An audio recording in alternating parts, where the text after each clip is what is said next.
What is up, my dudes? It is a sunny Wednesday, really great day. I'm excited to take a look at the latest clone coming from China. The amount of iPhone replicas that have been releasing lately, they just seem to be coming out faster and better models all the time is ridiculous. So in this video, we're going to be taking a look at one of the latest models, supposed to be the best iPhone X clone yet, for $150. It really does sound too good to be true. We've already taken a look at some previous models. This one was downright awful. This one was getting better. And there was a third model in there as well. So they are like a little evolution. Like in the time it takes from Apple to release one iPhone to another, there are like 5 iPhone clone models in between. So let's go ahead and take a look at their fastest, sharpest, most feature-packed version yet. And this one is the predecessor to a couple more that are coming out. There's actually some really high-tech iPhone clones coming out from some bigger companies. One of them is a Ligu S9, and they copied the notch and all to try and replicate it. The software is there as well,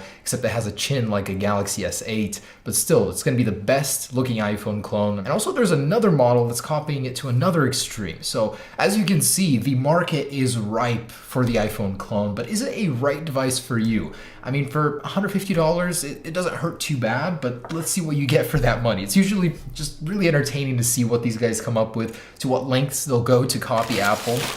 And this latest one, actually on the description, it says a pre-production sample. So this might be the prototype of the iPhone X before it came out. No, not really, but let's take a look at it. Always exciting, always funny to see what these guys can come up with. Of course, they always have to come in this conspicuous packaging.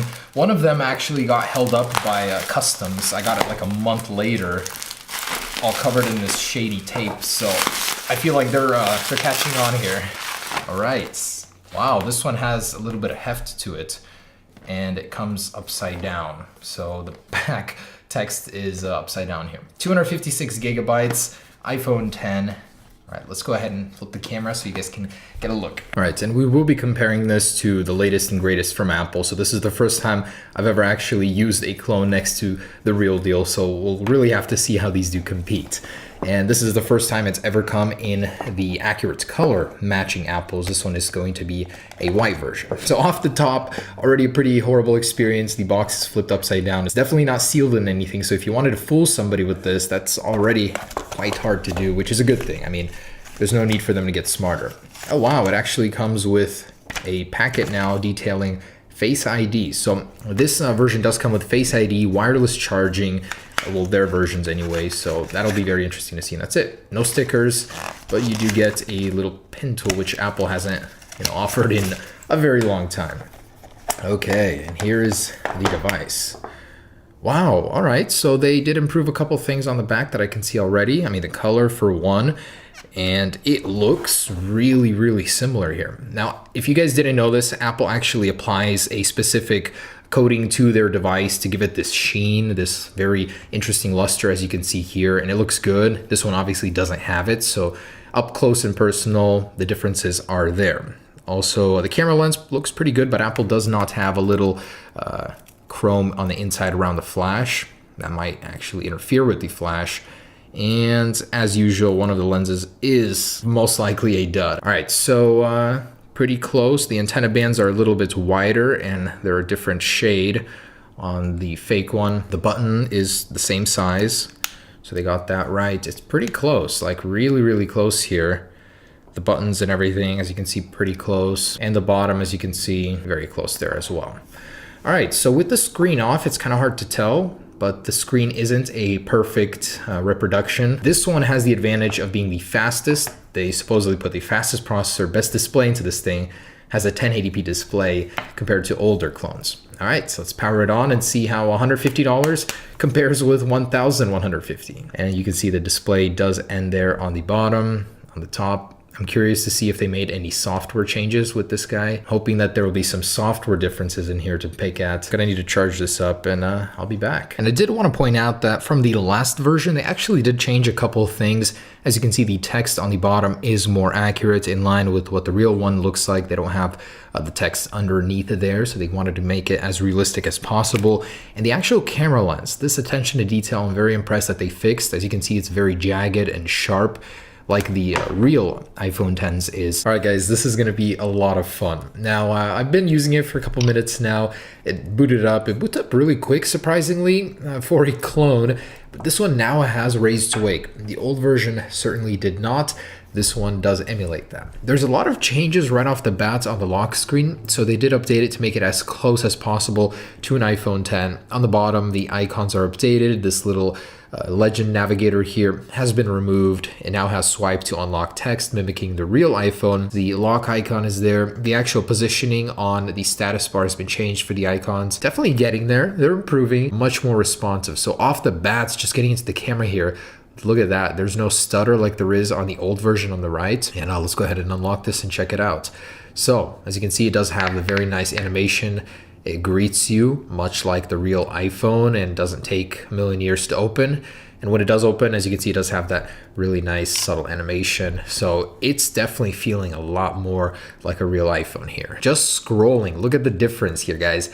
That is massive. It is actually smooth and fluid and actually usable as a phone now. I wouldn't be pulling my hair out every couple of seconds on that. Are you serious? Like, oh my gosh. One of the joys of a real iPhone and something they got right now is how fluid it is just to move around, and it feels great. You know, getting into the spotlight search isn't a bug fest like it is here.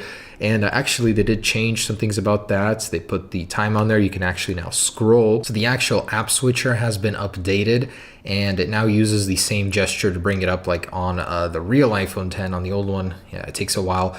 On this one, it's a quick swipe and over. And as you can see, it brings up the new pages. So the gestures are now right. These look correct, and you can quickly dismiss them also by swiping up here. Also, when you exit an app, I noticed that it will do that with a very quick swipe up, and it doesn't do this weird thing where it just drops down at the bottom. So when you swipe up, it just goes to the home screen like that. Definitely more subtle, more clean compared to the real thing. The control center, check this out. They did a little house tidying in here. As you can see, it shows the battery icon, the actual stats as it does in the real deal. On this one, it didn't. And you don't have the bar on the bottom anymore. And you can actually close it. This was the frustrating part, by swiping up as you do on the real iPhone. It's not perfect, but it is getting better, I guess you could say. It does have the fake 3D touch in certain areas here. The old one did too. So you can adjust the control. Whoa, wait, what was that? The brightness isn't the same just because it is in here. Oh my gosh. So when you update it out here, it doesn't update in there. Wow, that is lazy code writing. On the home screen, as you can see, you don't have that redundant home button bar. You don't really need it, and the original one doesn't have it. You still do have fake 3D touch, and I didn't notice any improvements here. Funny thing is, the camera icon is still the one pre-iOS 11. So that's the iOS 10 icon on an iPhone 10. And speaking about iOS 11, let's see what firmware this is running. So this one does have the back swipe as well in settings, which is nice. Most clones don't come with this feature, so you can swipe back, which is nice. Let's see what this is running. So 11.2, oh wow, look at that. Yeah, it did get a major software update. This one has 11.0.1. As you can see, even in the apps, the behavior is different. The touch bar is here, so you get a little bit more screen space, and it looks a little bit more like an actual iPhone 10. Of course, you do have that fake bar up there, and this one I noticed is more optimized. You know, it doesn't disappear in certain things. It literally sits there always. This one will reveal its true nature. This imposter will appear at times. This one is always there, so it's almost like it's physically there. It is a software overlay though. They're just getting better. On the bottom, you can see the corners are rounded to give it an impression of being an iPhone 10, and they're a little bit more rounded on top now on the new version. So they're really trying to mimic the iPhone 10 look here. They did improve the keyboard as well. So as you can see, it looks more like an iPhone one. This one was just a download probably from the Play Store. And you still do not have an app store, obviously, from Apple. This is still the Google Play Store. This is an Android phone underneath it all. Do not be fooled. I know it looks like an iPhone 10, but it is not. It's definitely not an iPhone experience, but it is much better than before. I mean, if you just wanted to buy this thing to fool around with for 150 bucks, it makes a pretty decent Android phone, I'd say. It's not half bad. This one is a lot more responsive than before, closing apps, you know, jumping in, moving around. It's not a lag fest like it is over here. So definitely better on that end. All right, so let's see if the hardware is indeed different, because it does feel a lot faster, but let's see if they were not lying about the processor, because they did say they upgraded it to the fastest one available compared to the last version. I'm gonna run this, probably gonna take a really long time, and I'll be back. All right, and here are the results of that Geekbench score. Pretty abysmal. This one failed on me. They really didn't want you to check on that. On this one, we did get a score here. iPhone 10 running Android 6.0, Apple A11, you better believe it. 1 GB of RAM, and this is using a processor. They said they were not using this thing, so I believe they did lie to me. They said it was a base of 2 gigahertz. This one is 1.3. One processor, quad core. Oh, that's interesting. At least it is a quad core. So pretty terrible. And for some reference here, here's the real deal. So we have a 10 times increase in the single core score and about 9 time increase in the multi-core score. So the difference in price is there as well, about 8 to 9 times. So yeah, you really are getting what you pay for here. 1/10 of the performance of the real deal at 1/10 of the price. Funny how that scales down there. Definitely don't be expecting to play any games or anything hardcore on this phone. You will not be able to. Okay, and I am pleasantly surprised. A score of 24,387, which is double that of the one on the previous clone. So they definitely did improve something hardware-wise. The GPU has certainly improved here. And a little reference here, it's still 10 times, okay, 8 to 9 times behind the iPhone 10. So again, that scales down the price. All right, so last thing remains, I want to check out the Face ID and wireless charging options here. I actually wouldn't be surprised if this is faster than this one. All right, so let's try and add a face here.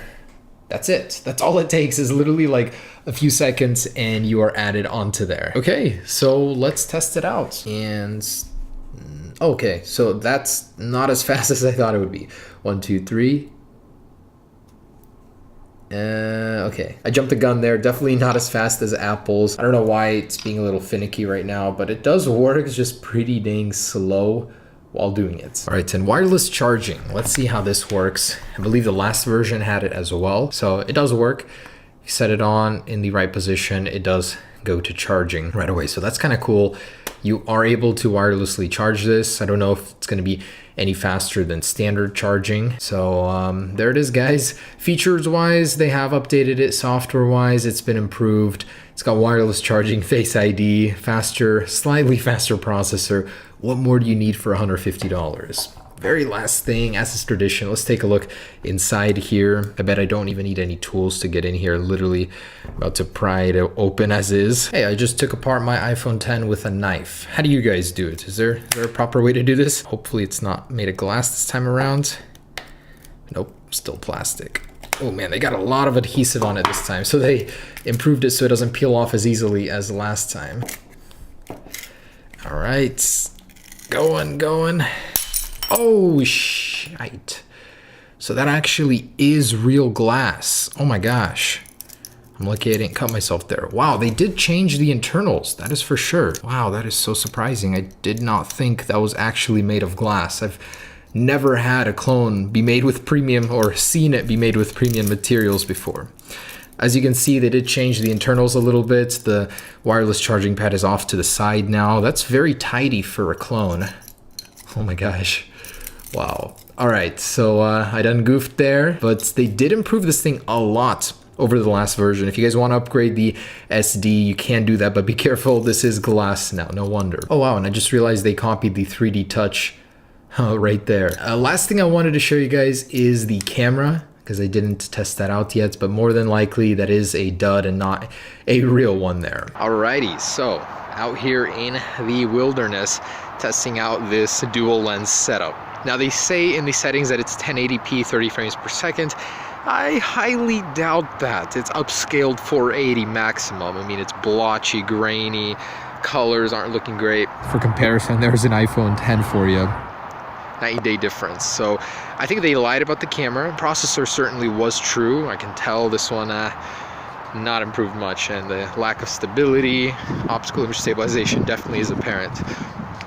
So horrible camera, decent calling and texting phone, I guess. So if you guys were hoping to get some Oscar-worthy shots with this guy, not gonna happen. So pretty awful camera, and that is no surprise because they always are, but just wanted to say thanks for watching, guys. One of the most interesting clones I've seen. Never actually seen one with a glass back. They did a good job though. As a standalone Android device, I would say for $150, it really isn't bad. I'm sure you can find better out there, but this gives you the advantage of making people think you have a very expensive phone, so think about that for a second.